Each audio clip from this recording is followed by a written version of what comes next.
You okay?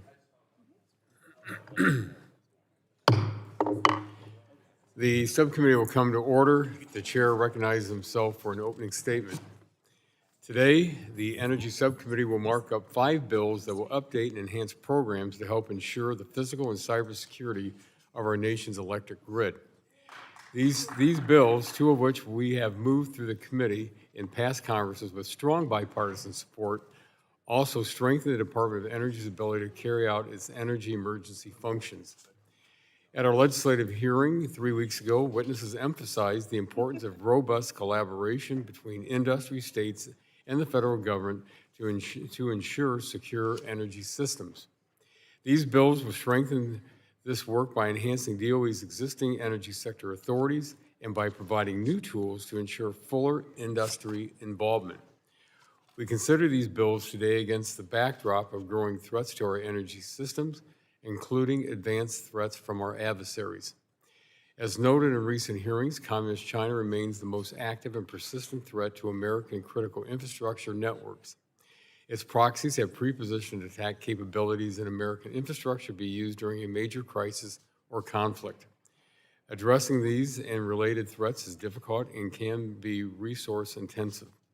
The interconnected nature of our energy systems requires constant intelligence sharing, clear visibility into threat landscapes, and sufficient resources to fill gaps in security protections, particularly for rural and small utility service territories.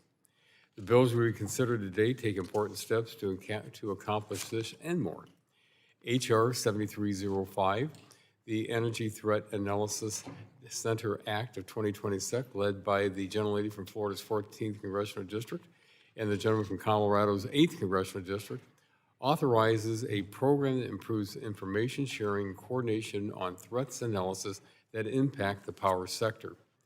A key ingredient of this program involves two-way sharing of information between grid operators and the intelligence community to their mutual benefit, improving the ability to assess risks and threats, and then how to act upon that information.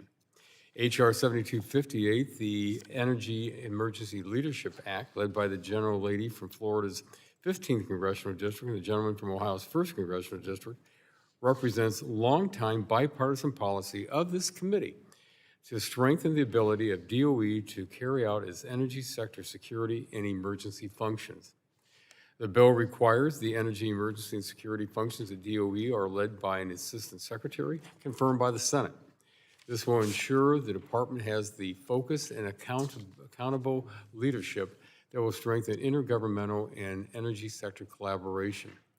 H.R. 7266, the Rural and Municipal Utility Cybersecurity Act, led by the gentlelady from Iowa's 1st Congressional District and the gentlelady from Virginia's 4th Congressional District, provides targeted funding and technical assistance so small utilities, electric cooperatives, and public power agencies have the resources to secure their critical electric systems, including systems serving military installations. Of course, we heard during our legislative hearing, states are critical to energy security. They have unique visibility into the interconnected relationships, risks, and vulnerabilities related to the energy systems within their own borders. H.R. 7257, the Secure Grid Act, which I sponsor with my colleague and friend from California's 7th Congressional District, builds upon the existing state energy security plan framework to expand the visibility of potential threats to local electric distribution and supply chain networks. Finally, as the sector risk management agency for the energy sector, DOE must have visibility over the whole energy sector, which, as we heard in the legislative hearing, is comprised of increasingly interconnected systems. Because of this, DOE actively works not only with the power sector, but also the oil and gas sector to prepare and respond appropriately to emergencies. DOE's technical capabilities and central role in the federal energy coordination make it well-positioned to improve the complex layers of communication necessary for energy sector security. H.R. 7272, the Pipeline Cybersecurity Preparedness Act, led by the subcommittee's vice chairman from Texas' 14th District and the gentlelady from Michigan's 6th Congressional District, does just this. It builds on DOE's leadership to establish a non-regulatory program to improve the coordination and other assistance across the energy sector, states, and the federal government with regard to the security and resilience of pipelines and other facilities that deliver the nation's oil and gas and are necessary for reliable energy power.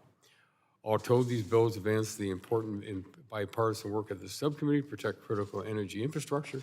And with that, I yield back and now recognize the gentlelady from Florida's 14th District, the ranking member of the subcommittee, for 5 minutes for an opening statement.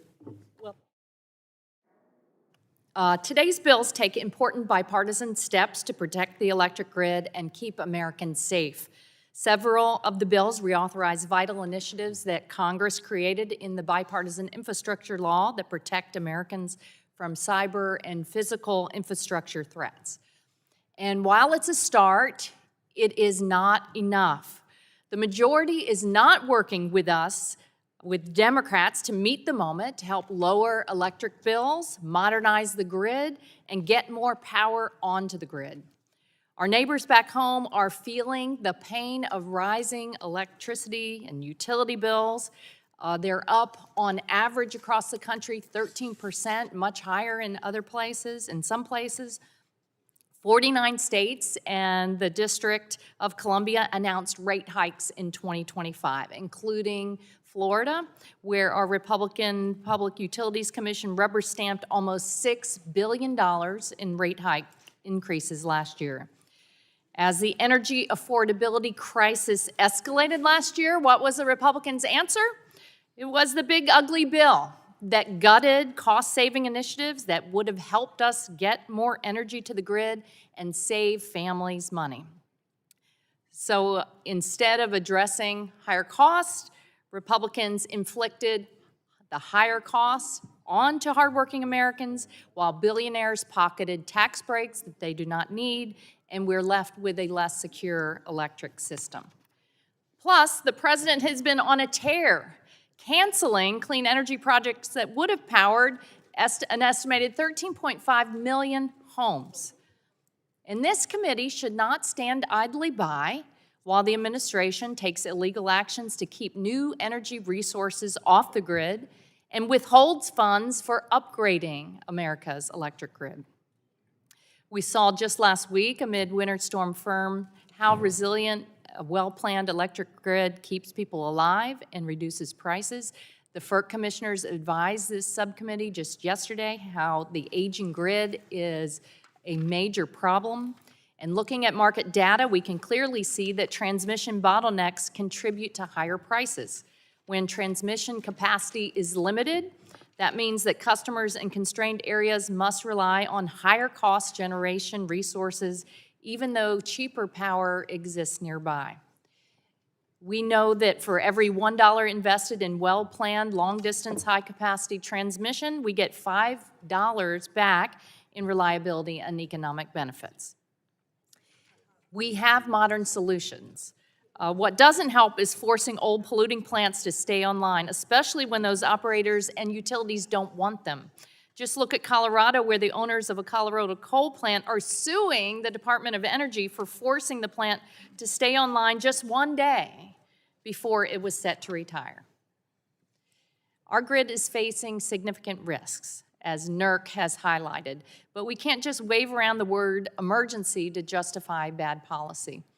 We will not solve our 21st century energy challenges with 21st century solutions. Again, the FERC commissioners yesterday also advised about regarding the strength of what a diverse energy mix means and deploying next generation tools like grid enhancing technologies and distributed power plants. This committee should work to strengthen our transmission infrastructure and put a lot of those new modern tools to work for the folks we represent back home. Solar plus battery systems, expand onshore and offshore wind power, increase energy efficiency, and incorporate grid-enhancing technologies and demand flexibility. We talk an awful lot about winning the AI race and safeguarding our national security threats from malicious foreign actors, but the hard truth is that we're losing the 21st century energy race. China now has about 44% of the world's operating utility scale solar and wind That's more than the entire European Union, United States, and India combined. They manufacture more than 90% of solar modules and 80% of wind turbines. And they're exporting most of that renewable capacity as they're exporting as much as they are installing domestically. The United States should not be left behind. That is just not acceptable. Today's bills, Mr. Chairman, are not enough. So I urge my Republican colleagues to work with us in a bipartisan manner on additional substantive policy that strengthens our grid, helps meet rising electricity demand, and lowers prices for hardworking families. I yield back my time. Thank you. The gentlelady yields back. The chair now recognizes the chairman of the full committee, the gentleman from Kentucky, for 5 minutes for an opening statement. Thank you, Mr. Chairman. I appreciate the opportunity to be here, and thank you, Ranking Member Castor, for holding this markup to advance 5 bipartisan bills to the full committee. Throughout the 119th Congress, this committee has held several hearings examining the state of our nation's energy system and persistent threats facing critical infrastructure, both from adversarial nations and from nefarious actors. We know the rising energy demands and a growing reliance on intricate networks of energy delivery systems could widen attack surfaces and opportunities to cause harm and sow chaos in the daily lives of hardworking Americans. The bipartisan legislation before us today builds upon the important work being done across the country under the leadership of the Department of Energy and will ensure a more secure and resilient system as we enter an era of skyrocketing energy demands. As a sector risk management agency for the energy industry, the Department of Energy is uniquely positioned to play a leadership role in securing critical infrastructure that everyday Americans rely on.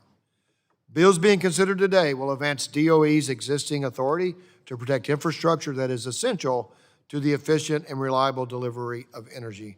Importantly, legislation before us today will also fill critical gaps in cybersecurity, protections for rural and remote areas of the country, and they will improve coordination between public and private entities. Altogether, these bills will equip government and industry partners with necessary cybersecurity protections and advance more effective leadership from the federal entities to prepare and defend against potential attacks. I urge my colleagues to support the bills before us today, and I yield back. Thank you. The gentleman yields back the balance of his time. The chair now recognizes the ranking member of the full committee, the gentleman from New Jersey, for 5 minutes for an opening statement. Thank you, Chairman Latta, for holding the markup on 5 bipartisan cybersecurity bills. Our energy system is under threat from uncontrolled increases in electricity demand, from extreme weather like we saw the past 2 weeks, and from cyber threats. And those cyber threats can come from nation-state actors like Russia and China, or sophisticated terrorist organizations, or hacking groups without the support of a nation-state. And regardless of the source, these are genuine threats to the reliability of the power grid that every single American relies on every day. Now, the bills before the subcommittee represent an attempt to reduce our vulnerability to cybersecurity risks. They'll not eliminate the risks, but they represent an important step forward. 3 of the bills amend or reauthorize provisions that were established in the bipartisan infrastructure law, which passed nearly 5 years ago. And I'm pleased to see that Republicans are finally seeing the value of some of the programs in that law. But we are only reauthorizing a tiny subset of the programs created and enhanced by that law. Cybersecurity is critical to energy reliability, and there are a lot of other programs in the bipartisan infrastructure law focusing on reliability that also need reauthorization, and we should be working together to reauthorize those as well. Now, we're also marking up legislation that ensures the Department of Energy has the authorities it needs to enhance energy security, but the department's leadership needs to start showing that they care about energy security. Instead of focusing on that, Secretary Wright has illegally canceled over $2 billion in investments in our nation's power, even as winter storms over the last 2 weeks have once again stressed the need to modernize our nation's grid for the future. And I think that's a shame, obviously. One of the programs we're reauthorizing today had $80 million in funds for rural electric cooperatives and municipal utilities that was held up for countless months due to senseless delays at Trump's Department of Energy. And if we want the programs we're reauthorizing today to succeed, we have to ensure that that never happens again. So With that, I yield back, Mr. Chairman, the balance of my time. Well, thank you very much. The gentleman yields back the balance of his time, and the chair reminds members that pursuant to the committee rules, all members' opening statements will be made part of the record. Before I ask if there are any further opening statements, I'm just going to let everybody know I'm going to try to keep the subcommittee markup moving, so we will finish before 3:30, before the first votes are called. Are there further opening statements? Seeing none. The chair calls up H.R. 7305 and asks the clerk to report. H.R. 7305, a bill to amend the Infrastructure Investment and Jobs Act. Without objection, the first reading of the bill is dispensed with, and the bill will be open for amendment at any point so ordered. Does anyone seek to be recognized on the bill? For what purpose does the gentlelady from Florida, the ranking member of the subcommittee, seek recognition? Mr. Chairman, I move to strike the last word on H.R. 7305. The gentlelady is recognized for 5 minutes to strike the last word. Thank you, Mr. Chairman. The first bill is the Energy Threat Analysis Center Act that's led by Congressman Evans. This is a straightforward, common-sense bill that formally authorizes a bipartisan cybersecurity initiative originally created in the Bipartisan Infrastructure Law. ETAC is designed to enhance and test the Department of Energy's emergency response capabilities. It supports the department's ability to coordinate with other agencies, industry, the national labs, and the intelligence community in the face of cybersecurity threats. These threats are real and they are dangerous. Just last year, it was revealed that Chinese hackers had infiltrated the systems of a Massachusetts utility where the cyber attack went undetected for nearly a year. That's just one example. This bill strengthens the department's ability under ETAC to use public-private collaborations to analyze threats to the energy sector via information exchanges. It helps secure our critical infrastructure and keep our neighbors safe from energy system threats. So members, I encourage you to support this bipartisan bill. Proud to lead it with Congressman Evans. I yield back my time. Thank you. The gentlelady yields back. For what purpose does the gentleman from Colorado seek recognition? Move to strike last word. The gentleman is recognized to strike the last word and is recognized for 5 minutes. Speak on the bill. Thank you, Mr. Chairman, and of course to the ranking member, not only for the markup, but a special thanks to the ranking member for working with me on this bipartisan energy threat analysis, or ETAC, Reauthorization Act. I'm proud to represent my home state of Colorado in co-leading this bill, given its importance for both Colorado's economy and our national security. Many of you know before I came to Congress, I served both as a police officer for 10 years in the Denver metro area and in the U.S. Army and the Colorado Army National Guard for 12 years, responding to multiple different threats, both internal and external to the country. And in both of those capacities, we had something called a fusion center that worked to collaborate and integrate information from multiple different sources to be able to protect from the very potent threat environment that we're facing. That coordination and that communication literally saved lives, and I saw that up close as a both police officer and a soldier. ETAC, the Energy Threat Analysis Center, serves a very similar purpose to protect our nation's energy generation and transmission infrastructure from potential threats. And I'm proud that Colorado's very own National Lab of the Rockies is the primary national lab that hosts ETAC. National Lab of the Rockies leads this public-private partnership along with the Department of Energy and electric utilities like Xcel Energy in Colorado to conduct preventative research and real-world cybersecurity threat assessments to secure our critical infrastructure. The National Lab of the Rockies is perfectly situated as the only ETAC co-located with other critical DOE field offices, federal partners, and research institutions to help that information flow.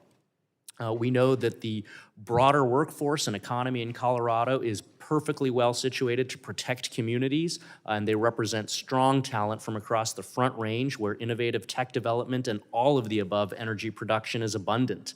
In an era where major cybersecurity adversaries to the United States are increasing attacks on critical infrastructure, it's essential that we reauthorize ETAC.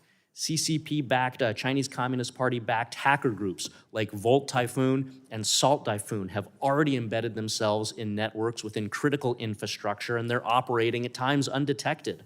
Small towns and rural areas quite often don't have the resources and the infrastructure to prevent attacks like this and are left with massive disruptions and costs when an attack occurs. These hackers are lying in wait, ready to disrupt key energy systems that are crucial to daily life, to domestic production, and military readiness. The preventative work that ETAC does protects communities and our national security from attacks like these, oftentimes before threats even emerge. Through ETAC's pilot program, it has become clear to DOE that comprehensive preventative cybersecurity is needed more than ever, and it has to be done in tandem with our industry partners who oversee the operations of our energy sector day to day, second by second, throughout the nation. I ask my colleagues on both sides of the aisle to join me today in supporting this common sense bipartisan legislation to reauthorize ETAC and continue the difficult but necessary work that we have in front of us to secure our nation's critical energy infrastructure. Thank you, and yield back. Thank you very much. The gentleman yields back the balance of his time. Is there any further discussion on the bill?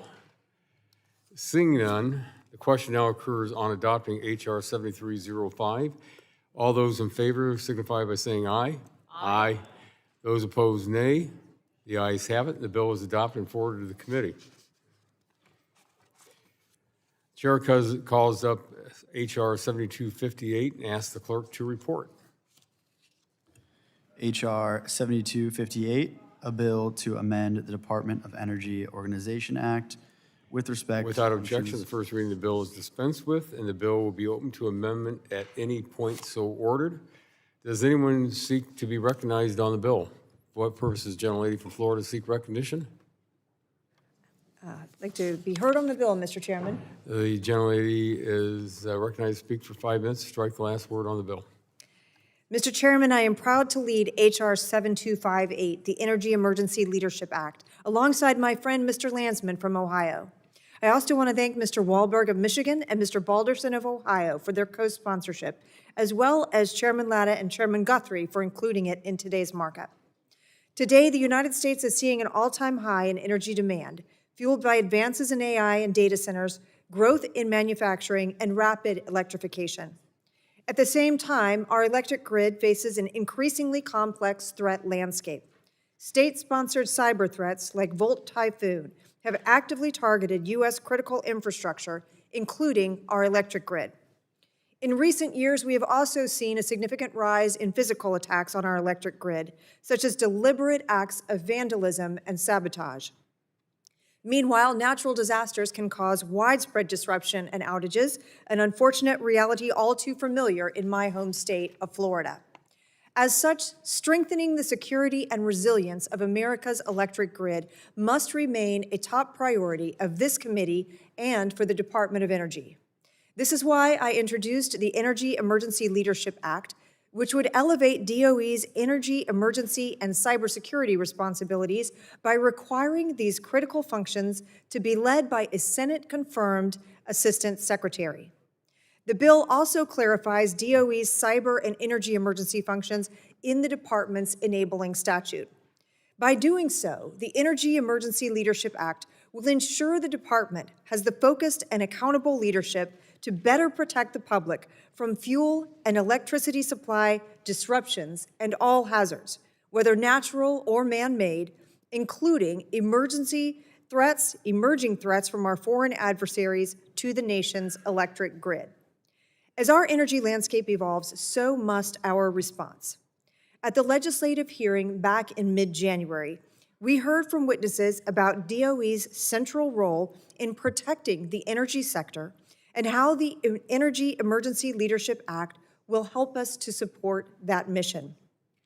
Dr. Nathaniel Melby, the Vice President and Chief Information Officer at the Dairyland Power Cooperative, noted in his written testimony that the Energy Emergency Leadership Act rightly elevates the energy security and cybersecurity concerns to the Assistant Secretary level, ensuring that these critical issues receive the high-end attention that they deserve within the department and across federal partnerships. Similarly, Ms. Adrienne Lotto, the Senior Vice President of Grid Security, Technical, and Operations Services at the American Public Power Association, wrote that given the ever-changing cyber and physical threats to energy infrastructure, APPA believes it is reasonable for these essential functions to report to an Assistant Secretary. I appreciate APPA's endorsement of this bill. The witnesses also underscored DOE's active role with other agencies and how critical collaboration and partnerships are necessary to protect our critical energy infrastructure. The bill will ensure the department carries out its responsibilities more effectively when coordinating with other agencies by improving coordination across the department, ensuring more effective interagency collaborations, and increasing accountability to Congress. I urge my colleagues to support H.R. 7258 to ensure high-level leadership over energy emergencies at DOE and to better protect our grid against present and emerging threats. Thank you, and I yield back. Well, thank you very much. The gentlelady yields back. Are there any other members seeking recognition on the bill? Seeing none, the question now occurs on adopting H.R. 7258. All those in favor signify by saying aye. Aye. Those opposed, nay. The ayes have it, and the bill is adopted and forwarded to the full committee. The chair calls up H.R. 7266 and asks the clerk to report. H.R. 7266, a bill to amend the Infrastructure Investment and Job Act to reauthorize the rural... Without objection, the first reading of the bill is dispensed with, and the bill will be open for amendment at any point so ordered. Does anyone seek to be recognized on the bill? For what purpose does the gentlelady from Iowa seek recognition? The gentlelady is recognized for 5 minutes. Strike the last word.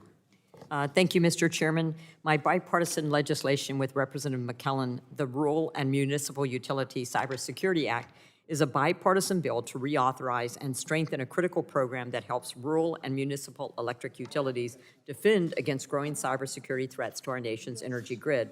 As cyber attacks targeting critical infrastructure become more sophisticated and frequent, this bill ensures that rural electric cooperatives and small utilities have access to advanced cybersecurity tools, technical assistance, and grant funding to protect, detect, respond to, and recover from cyber threats.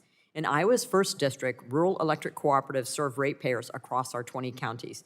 These cooperatives face the same sophisticated cyber threats as major metropolitan systems, but often lack the resources to defend against them. This bill ensures our local utilities have the tools they need to protect the grid that powers our homes, farms, and small businesses.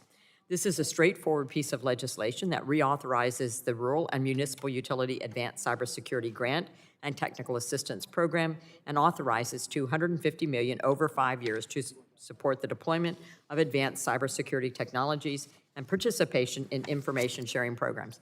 Mr. Chairman, at a time when cyber attacks on our critical infrastructure are escalating, small and rural utilities need the resources to defend against nation-state actors and sophisticated threats. This bill provides exactly that support. I urge my colleagues to support this legislation, and Mr. Chairman, I yield back. Thank you. The gentlelady yields back. Are there other members wishing to seek recognition, and for what purposes does the gentlelady from Virginia seek recognition? Mr. Chair, I'd like to speak to the bill. The gentlelady is recognized for 5 minutes. Strike the last word. Thank you. I want to speak in favor of this important bill, the Rural and Municipal Utility Cybersecurity Act, which represents the sort of bipartisan work that is important for the security and stability of the American grid and the safety of the American people. This bill reauthorizes and strengthens the Rural and Municipal Utility Advanced Cybersecurity Grant and Technical Assistance Program, or RUMC, a vital program that supports rural and small municipal utilities to protect themselves against an ever-multiplying number of cybersecurity threats that could prove severely disruptive to rural communities like the ones I represent in Virginia's 4th Congressional District. Far too often, these communities are under-resourced and lack the support necessary to defend against malign actors targeting important infrastructure and services. This bill will fill those gaps and ensure these communities can face the challenges of our ever-increasing digital and interconnected world. And by hardening some of the most vulnerable targets in our power system, the bill will bolster our cybersecurity defenses for the entire nation's grid. It will also strengthen RMUC's program by allowing the Department of Energy additional flexibility in the way it structures technical assistance and financial awards, allowing small utilities and cooperatives even greater access. However, I do want to mention one issue. The Trump administration held up roughly $80 million in funds under the RMUC program until just after we had our hearing on this issue in January. And while I'm glad the funds are finally being dispersed, the withholding was not lawful and was merely one instance of President Trump and Secretary Wright arbitrarily taking action that harms American families and increases their power bills. And that must stop, not just for this program, but across the board. The RMUC program is a key tool in our efforts to safeguard the grid's integrity, and I am pleased to partner with my colleague from Iowa, Ms. Miller Meeks, to advance this bill and urge my colleagues to support the reauthorization of this important program. Thank you, and I yield back. Thank you. The gentlelady yields back. Is there any further discussion on the bill? For what purpose does the gentlelady from Iowa's 1st District seek recognition? Mr. Chairman, I have an amendment at the desk. The clerk will report the amendment. Oh, do you have the amendment number? No, sir. Oh, wait, I do. You got it? SC_MD_HR 7266_01, amendment to HR 7266, offered by Member Miller Meeks. Without objection, the clerk will report, but also at this time, without objection, the reading of the amendment is dispensed with, and the gentlelady is recognized for 5 minutes in support of her amendment. Thank you, Mr. Chairman. This amendment is a simple technical change that shifts the start of the 5-year reauthorization period from 2026 to 2027. I urge my colleagues to vote for this amendment, and I yield back. Thank you. Is there any further discussion on the amendment? Without any further discussion, all those in favor will signify by saying aye. Aye. Aye. All opposed, nay. The ayes have it, and the amendment is agreed to. Are there any further amendments? Hearing none. The question now occurs on adopting H.R. 7266 as amended. All those in favor, as amended, all those in favor say aye. Aye. Those opposed, nay. The ayes have it. The bill is adopted and forwarded to the full committee. The chair calls up H.R. 7257 and asks the clerk to report. HR 7257, a bill to amend the Energy Policy and Conservation Act to require states to Without objection, the first reading of the bill is dispensed with, and the bill will be open for amendment at any point so ordered. The chair recognizes himself to speak in support of the bill. H.R. 7257, the Secure Grid Act, which I have co-sponsored with my colleague from California's 7th Congressional District.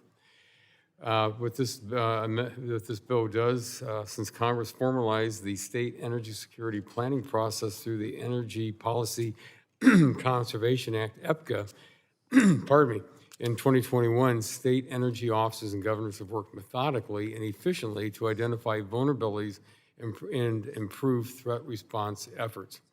H.R. 7257 improves the state energy security planning process by taking a more holistic approach to the potential threats and solutions for more resilient critical infrastructure. Pardon me. Throughout the 119th Congress, this subcommittee has held several hearings with experts and administration officials to examine the state of our nation's energy systems.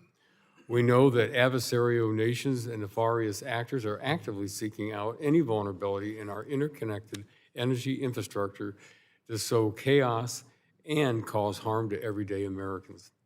This comes at a time where our reliance on energy is only becoming more apparent because AI advancements, reshoring of manufacturing facilities, and general economy-wide electrification.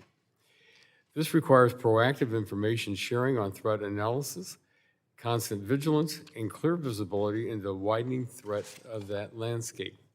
Importantly, states play an important role in managing the security of their respective jurisdictions. Through state energy security plans, state energy offices and their governors are able to put processes in place to detect, mitigate, respond to potential attacks targeting critical infrastructure. This legislation will enhance that approach by ensuring states consider the security and resilience of local distribution systems, as well as incorporating the expertise of grid component manufacturers and suppliers. The draft being considered today also incorporates language to ensure that governors remain ultimately responsible for the approval of their own state energy security plans. Given the state's authority and understanding of how their own energy systems work, it's imperative that they are empowered to develop their own plans while working collaboratively with federal partners. This legislation is another important step to secure our economic future and always keep the lights on for all Americans. I urge my colleagues to support the legislation, and I yield back the balance of my time. And for what purpose does the gentlelady from California's 7th District? Mr. Chairman, I move to strike the last word and speak in support of this bill. The gentlelady is recognized for 5 minutes to strike the last word. Thank you, Mr. Chairman. I want to thank you, Chairman Latta, for working with my office on this important legislation, and look forward to advancing this bill to the full committee. Keeping the lights on is our #1 priority. Our lives depend on reliable, affordable electricity. When you get home from work, when you get up in the morning, you flip that switch, and you expect the lights to come on, no questions asked. And when disaster strikes and the power goes out, whether it's a winter storm, a wildfire, or an atmospheric river, you expect power to be restored immediately.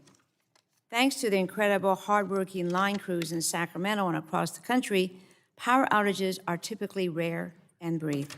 But that doesn't happen by accident. That takes planning and preparation. The electric grid faces growing threats from cyber and physical attacks to increasingly severe weather driven by climate change. The Secure Grid Act addresses those threats by requiring states to develop and maintain energy security plans and providing federal funding to implement these plans. Energy security plans help states, working with the Department of Energy and the national labs, to identify, assess, and address any risks to electric grid and make contingency plans for grid emergencies. In California, we take grid resiliency seriously because we know how easily the electric grid can spark a wildfire that can engulf thousands of acres. That's why I've long supported federal resiliency programs like the Department of Energy's GRIP program, which I co-authored and which we were able to secure as a bipartisan infrastructure law. Resiliency is and should always be bipartisan.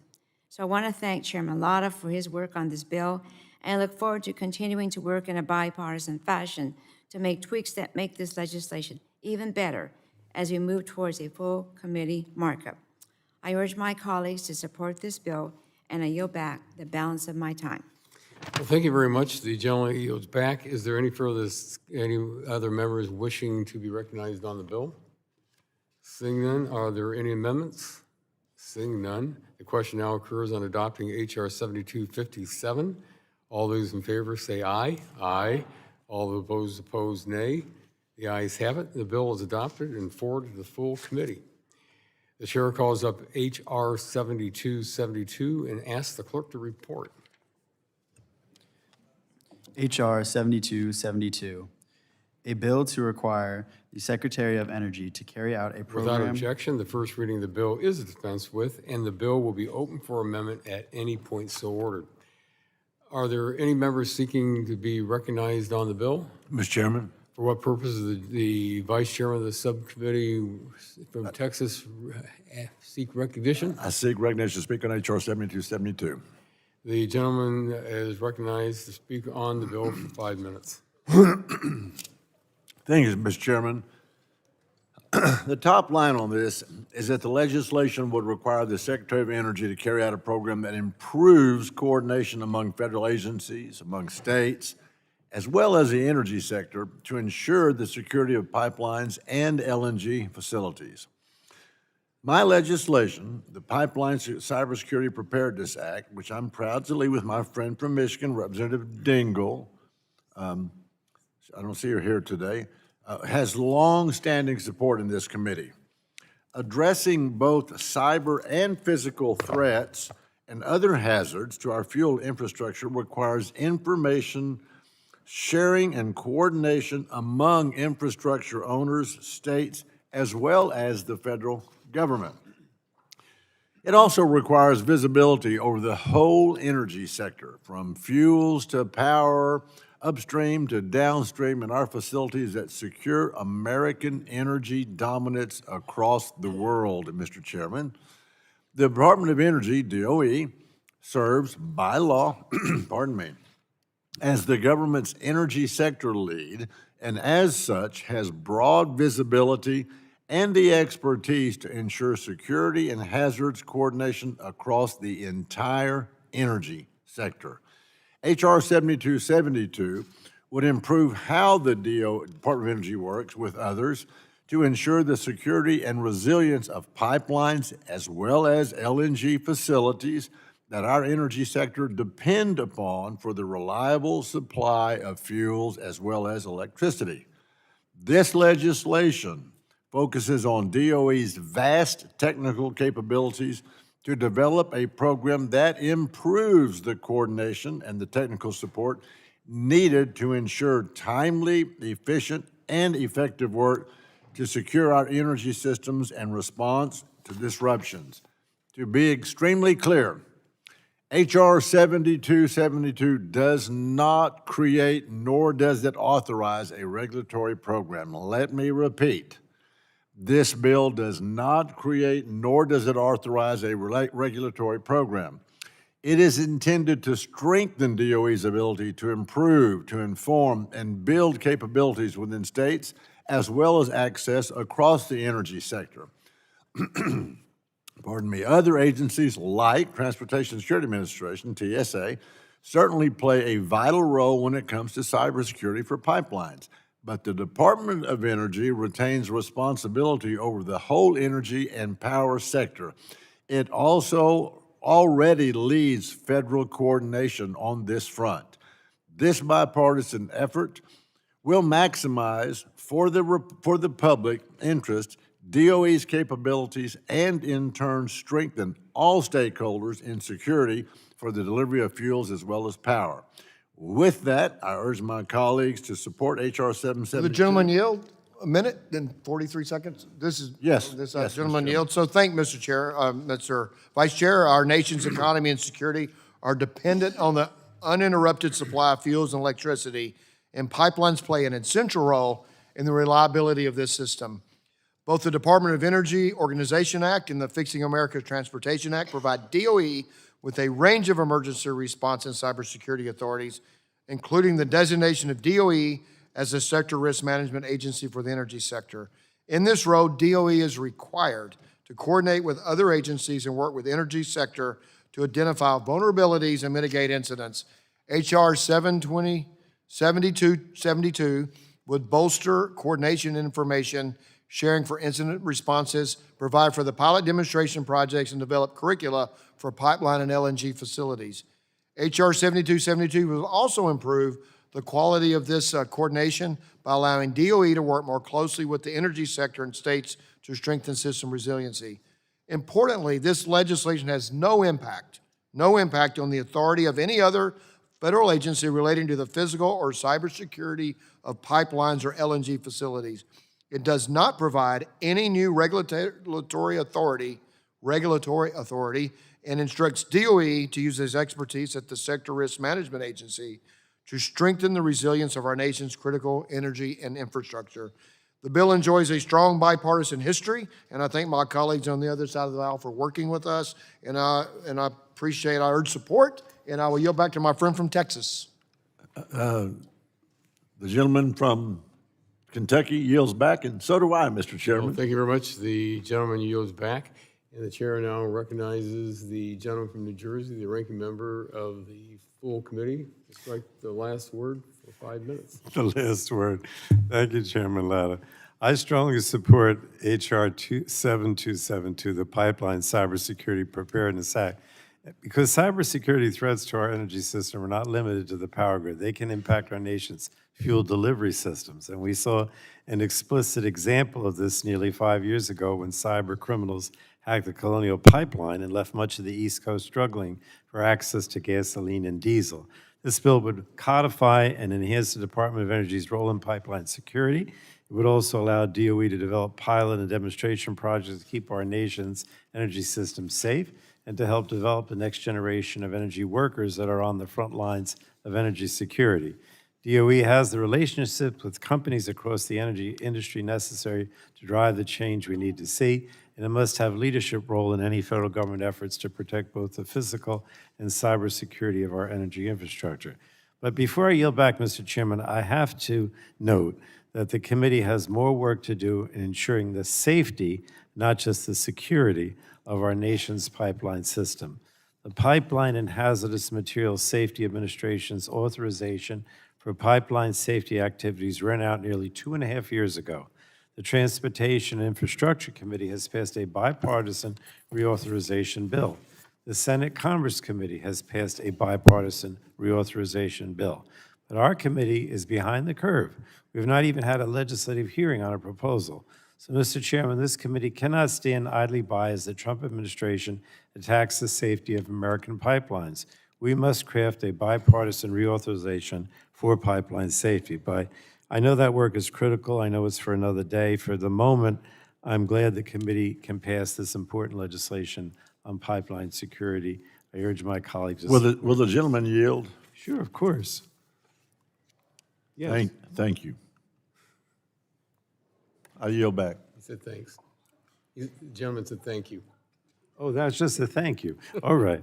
I love you. Thank you. You're the best. All right. Where's the tie today, then? Okay. All right. Thank you, Mr. Chairman. I yield back. I think the gentleman yields back now. Okay. Is there any further discussion on the bill? Seeing none, the question now occurs on adopting H.R. 7272. All those in favor signify by saying aye. Aye. All opposed, nay. The ayes have it. I'm sorry, Mr. Chairman, how am I recorded? You got an eye up there.